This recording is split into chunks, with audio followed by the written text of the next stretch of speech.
What's up, Star Wars fans? Today I want to talk about the most heartwarming moments from the Ahsoka panel from Star Wars Celebration 2023. And for me, as a huge Star Wars animation fan, I gotta say the most heartwarming part of this panel is just how Dave Filoni and Rosario Dawson both mention Ashley Eckstein, as well as all those people who brought Ahsoka to life in animation. Rosario also mentioned how all those animation shows, including Ahsoka, are almost like memories for her to draw on, and so it was very heartwarming to see Dave and Rosario thinking back to Ashley and all she's done for this character, and hopefully will continue to do in further animation projects. But I think there was even a more heartwarming moment than that, and that is the fact that Kevin Kiner was announced to be doing the score for the Ahsoka series. And for those who don't know, Kevin Kiner is the man behind the great music in the Clone Wars animation series as well as Star Wars Rebels in the Bad Batch. A lot of his work has been absolutely amazing, just as good as anything you would see in live action, so it's great to see him actually get a job in Star Wars live action. And again, this is just another example of Dave Filoni helping somebody make the transition from animation to live action, just like Kathleen Kennedy and Jon Favreau helped him make that transition with The Mandalorian.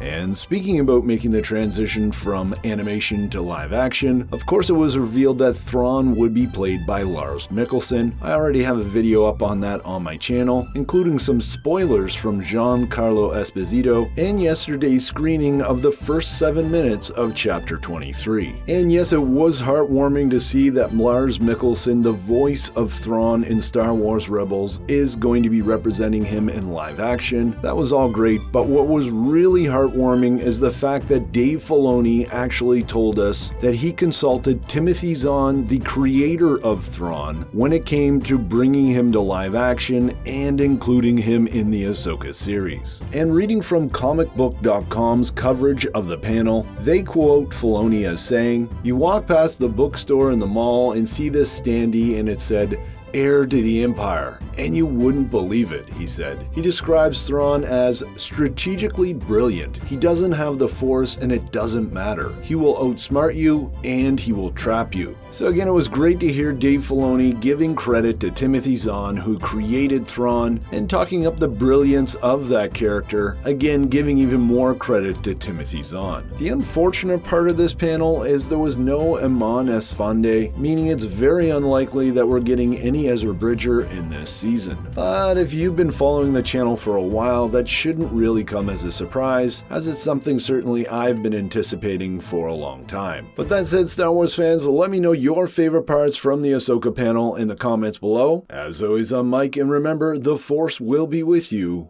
always.